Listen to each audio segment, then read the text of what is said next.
Mesdames et messieurs, bonsoir et bienvenue sur ce plateau d'ACM sur votre chaîne favorite web, African Crypto Media. It's always a pleasure to take you here and to advise you and to complete your knowledge about trading, about blockchains and about this book that we call le modèle SIMB.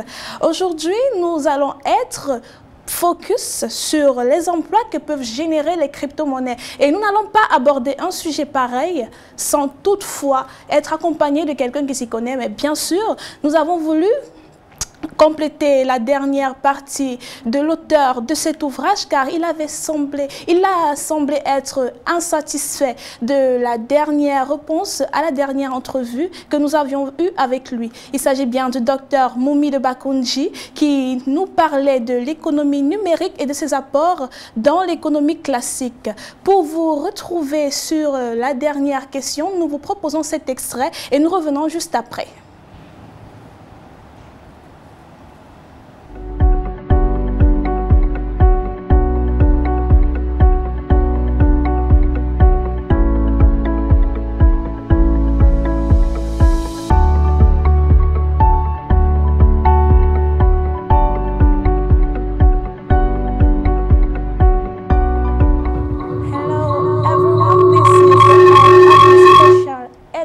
Literature.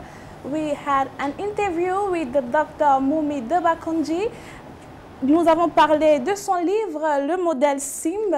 Alors, pour conclure cette émission, docteur, nous vous laissons le soin de donner aux internautes l'importance de l'économie numérique dans le paysage actuel au Cameroun. Très bien. Alors, comme vous avez pu voir avec le cas de l'IELIMAL et de Global Investment Trading, nous vivons un merveilleux exemple. C'est d'ailleurs l'une des raisons pour lesquelles j'ai écrit l'ouvrage. Nous vivons un merveilleux exemple de la façon dont les Africains, les jeunes créateurs et les jeunes entrepreneurs peuvent entrer dans l'économie numérique. Vous avez vu au départ la création de l'IELIMAL, il n'y avait pas une énorme somme d'argent, il n'y avait pas un énorme besoin de financement. Donc l'économie numérique est vraiment le chemin que l'Afrique, le Cameroun et l'Afrique devraient embrasser maintenant pour développer son économie. On peut dire que Corona vient vraiment nous réveiller et nous montrer qu'attention, il y avait un pan d'activité que nous n'avions pas suffisamment réveillé. Or, nous allons voir qu'au cours des 10 prochaines années, beaucoup de jeunes vont pouvoir entreprendre sans avoir les limites que les entrepreneurs avaient avant, parce qu'avant, les entrepreneurs devaient mobiliser des fonds importants pour entreprendre. Et vous avez vu avec le cap de l'IELIMAL, n'importe qui peut commencer son entreprise avec moins de 100 000 francs, disons 80 000 francs. Ouais. Et avec ça, beaucoup de jeunes vont pouvoir démarrer et le système de levier font que beaucoup de jeunes peuvent arriver à des très grandes entreprises et des entreprises multinationales. Et le cas de l'IELIMAL est véritable, un cas d'exemple.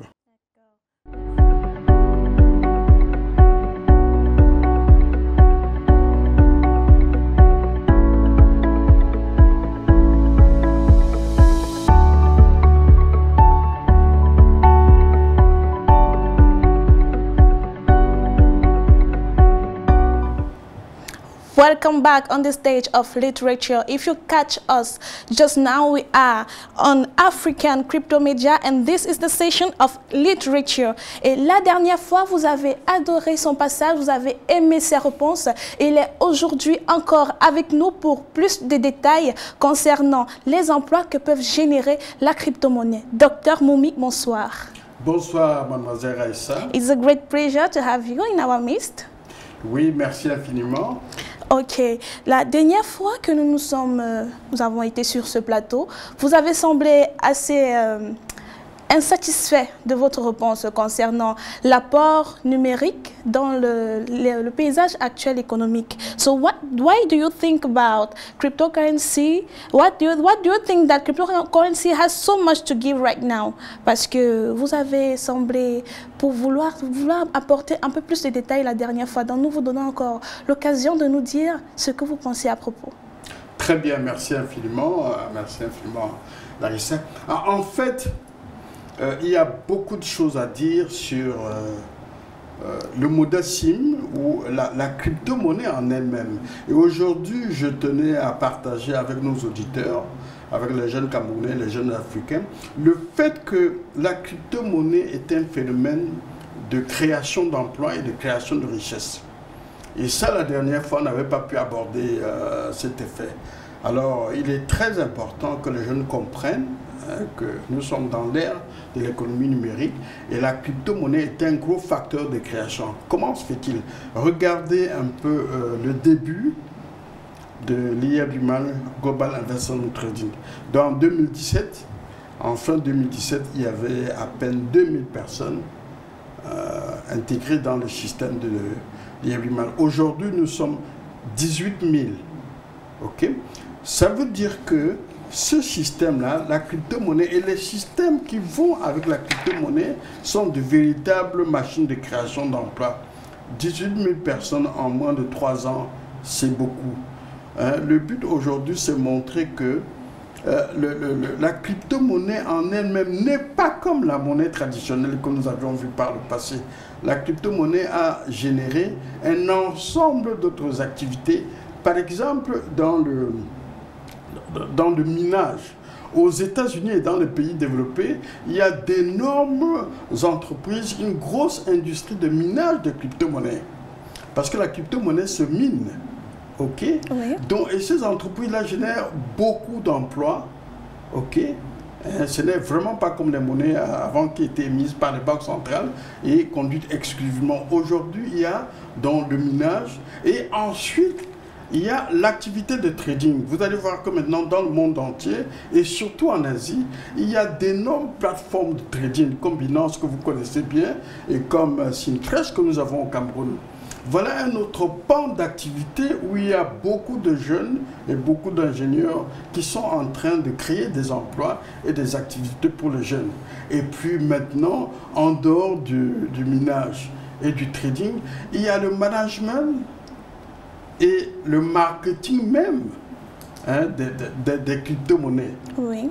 Vous avez vu avec le système d'IABIMAL, nous rentrons dans la mécanique du marketing, c'est-à-dire la possibilité de faire connaître dans cette monnaie à des centaines et des milliers d'autres personnes. Oui. Vous voyez, de 2000 personnes en 2017, nous sommes 18 000 et il est sûr que en 2021, en fin 2017, en 2021, nous serons près de 45 000, 50 000. C'est ça à peu près les statistiques, quand vous voyez l'évolution des choses. Alors donc, c'est pour ça que nous exhortons les jeunes qui sortent des grandes écoles et des universités, déjà que le gouvernement camerounais avait beaucoup sollicité les jeunes oui. avec le projet de l'économie numérique. Et vous avez vu, les universités ont reçu beaucoup d'ordinateurs pour encourager les jeunes. Donc nous exhortons les jeunes à embrasser ce domaine-là parce qu'il y a énormément d'emplois et énormément de richesses à créer. D'accord, merci. Alors, entre la page 38 de votre ouvrage, la page 38 et la page 42, vous insistez sur l'audace. Vous dites clairement et précisément qu'il s'agit de la hardiesse qui porte à des actions extraordinaires au mépris des obstacles et des dangers. Donc, prenons le cas de quelqu'un qui a entre ses mains un rapport d'études de marché peu concluant. Oui. Est-ce qu'il doit tout de même foncer pour continuer dans l'accomplissement de son projet, ou bien il doit rester réfléchir sur les différents obstacles qu'il pourra rencontrer dans l'avancement de son projet pour le mener à bien? Il doit prendre en considération l'étude du marché ou bien il doit s'arrêter? Justement, quand nous parlons d'audace, vous allez voir que c'est le facteur le plus important. Vous allez voir que toutes les grandes réalisations, toutes les grandes entreprises qui ont été créées de partout dans le monde, vraiment ont été l'objet de l'audace. Vous voyez, je voyais dans un documentaire qui disait que Bill Gates, donc le fondateur, le créateur de Microsoft, avait consulté 2500 personnes à qui il a parlé de son projet. Et de ces 2500 personnes, finalement, il n'y a que 11 personnes qui ont adhéré à l'idée. Mais pour que ces 11 personnes adhèrent à l'idée, il faut qu'il ait lui-même beaucoup d'audace. La capacité, comme vous le dites si bien, d'ignorer les obstacles, d'ignorer les dangers et de foncer. La plupart des grosses entreprises sont pareilles. Si vous prenez Facebook, c'est pareil. Oui. C'est pareil, c'est des jeunes qui sont partis et qui ont abandonné le projet. Et l'un d'eux a eu l'audace de poursuivre. Mark Zuckerberg a eu l'idée de poursuivre un projet qu'ils avaient démarré à l'université. Et vous voyez ce que Facebook est devenu aujourd'hui. Donc l'audace est un facteur extrêmement important. Et vous allez voir que pour réussir, il y a cette attitude qui est fondamentale d'ignorer, enfin, je ne dis pas que les gens doivent se sacrifier, mais ils doivent ignorer les obstacles. Parce que souvent, les obstacles sont apparents. Ils doivent ignorer, n'est-ce pas, les on-dit, ils doivent ignorer les obstacles qui font que les gens reculent généralement et évitent de faire le pas. Et l'audace, c'est le facteur qui vous fait faire le pas en plus et qui vous amène à la réalisation. Si vous regardez toutes les grandes entreprises du monde, vous allez voir que c'est l'audace qui a amené les auteurs à la réalisation. Mais docteur, est-ce que l'audace est applicable dans tous les domaines en fait? Parce qu'il y a beaucoup de domaines dans lesquels vous ne pouvez pas vous hasarder à ignorer l'étude de marché. Est-ce que l'audace est applicable à tous les secteurs? Non, je ne dis pas que l'étude de marché n'est pas nécessaire. Oui. La plupart des projets passent par une étude de marché. Oui. Mais vous allez voir que beaucoup, comme on dit, beaucoup de projets tombent dans les tiroirs. Oui. Beaucoup de projets, parce qu'après le façonnage du projet, les gens n'ont pas le courage d'affronter. Vous voyez, nous vivons par exemple une période de récession économique. Beaucoup ont baissé les bras en ce moment. Et pourtant, vous voyez, les statistiques vous montrent qu'il y a beaucoup d'entreprises dans le domaine du numérique qui ont fait des chiffres d'affaires faramineux. Pourquoi? Parce qu'ils ont ignoré l'obstacle du corona pour continuer à travailler et trouver des solutions. Donc les études sont nécessaires. Les banques financent sur la base des études.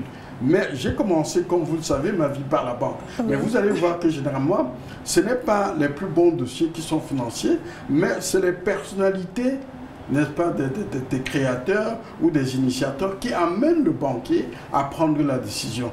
Et le facteur important de cette personnalité-là, c'est l'audace, la capacité d'aller convaincre un ensemble de personnes à suivre le projet. Ah, d'accord. Donc, docteur, parlons des différents emplois. Oui. Quels sont les différents domaines que vous pensez que la crypto-monnaie pourra générer ou bien que la crypto-monnaie pourra révolutionner, en fait, donner un petit coup d'éclat ou bien générer d'autres emplois? Quels sont ces différents emplois-là? Vous pensez quels peuvent être ces emplois futuristes? Parce qu'on observe que beaucoup d'emplois sont en pleine disparition au profit du numérique actuellement. Oui. Oui. Il y a beaucoup de secteurs qui sont en souffrance à cause de l'informatique. Donc, vous pensez que quelles peuvent être les solutions, quels peuvent être les différents apports de la crypto-monnaie? Très bien. Merci beaucoup de venir à ça parce que avec Global Investment Trading, nous avons montré qu'il y a deux pans d'activité qui sont développés actuellement en Afrique. Il y a le trading des crypto-monnaies, parce que les crypto-monnaies ont une bourse universelle où des professionnels formés vont trader soit pour gagner de l'argent, soit pour développer les affaires de leurs clients. Oui. Et vous allez vous rendre compte que dans beaucoup de pays anglo-saxons en Afrique, beaucoup de jeunes traders se sont mis au travail. Au Nigeria, en Afrique du Sud, au Kenya, il y a énormément de jeunes qui se sont lancés dans le trading. Global Investment a créé une école et vous vous souvenez que Global Investment Trading a remporté le prix de la meilleure école de trading en Afrique. Donc là, c'est un pan d'activité et n'en parlons même pas de la rentabilité. C'est une rentabilité exponentielle dans le domaine du trading. Maintenant, il y a également le domaine de la conception et de minage des trading. Vous allez voir que beaucoup de jeunes aujourd'hui consacrent leurs ordinateurs ou certains outils à la création et au minage des crypto-monnaies parce que beaucoup de crypto-monnaies, une majorité de crypto-monnaies sont minées avant d'être mis dans les circuits d'opération. Et c'est une activité industrielle très importante qui demande bien sûr des investissements très lourds. Avec Global Investment, on n'en est pas encore au minage. Mais certainement, dans beaucoup de pays comme le Nigeria, le minage a commencé parce que c'est un pan très activité qui découle de la crypto-monnaie. OK? Oui. Donc maintenant, il y a la formation.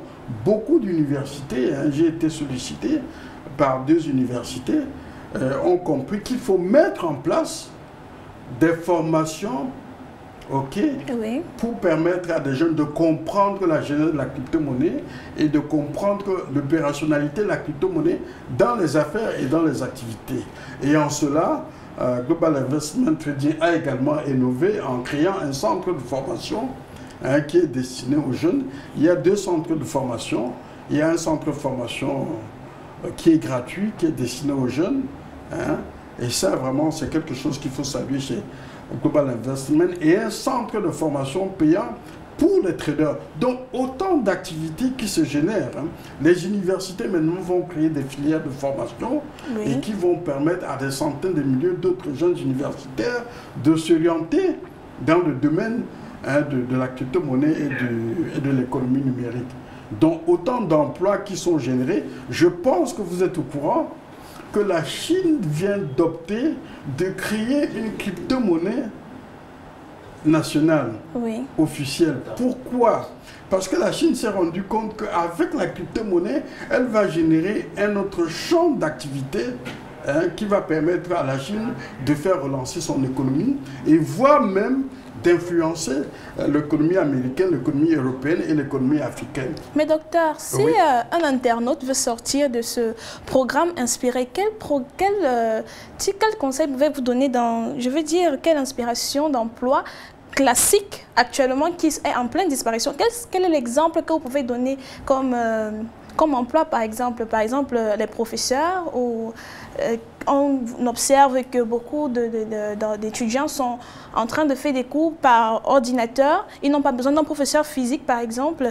Et le journalisme, par exemple.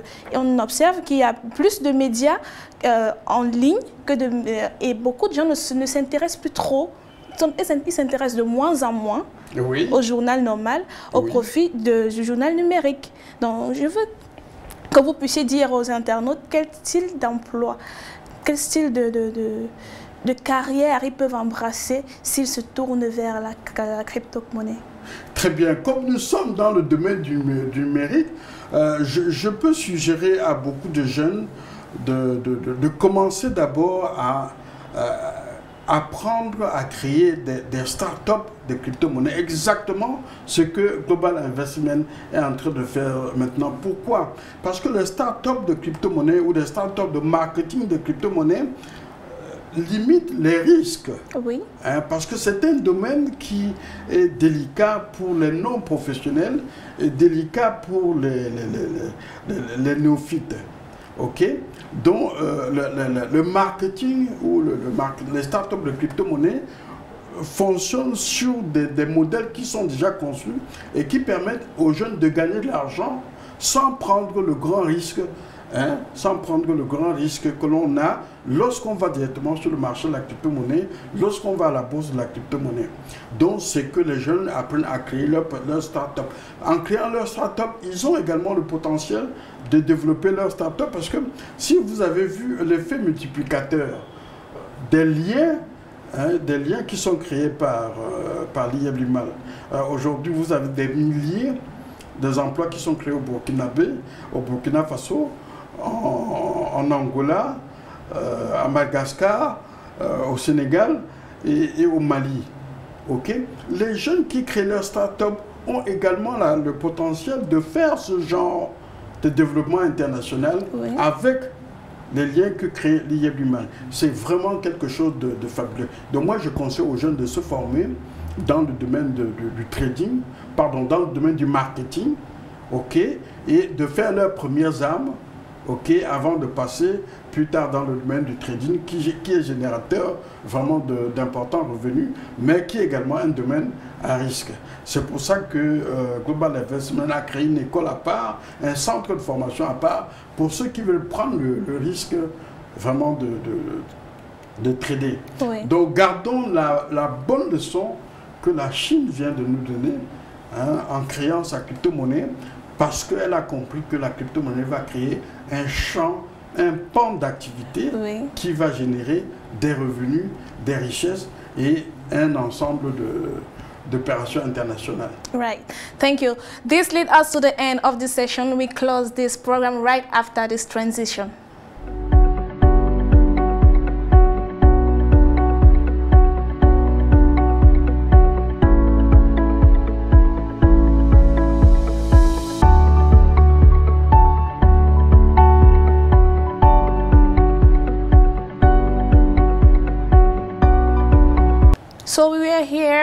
to talk about cryptocurrency, to talk about the career that can come out of the cryptocurrency and blockchains. And if you need to be a crypto billionaire, you can come and buy this book.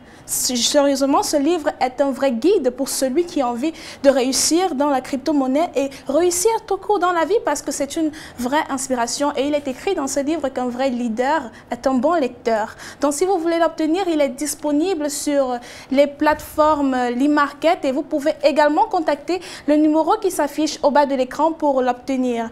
Vous avez vu, l'auteur de ce livre est avec nous aujourd'hui.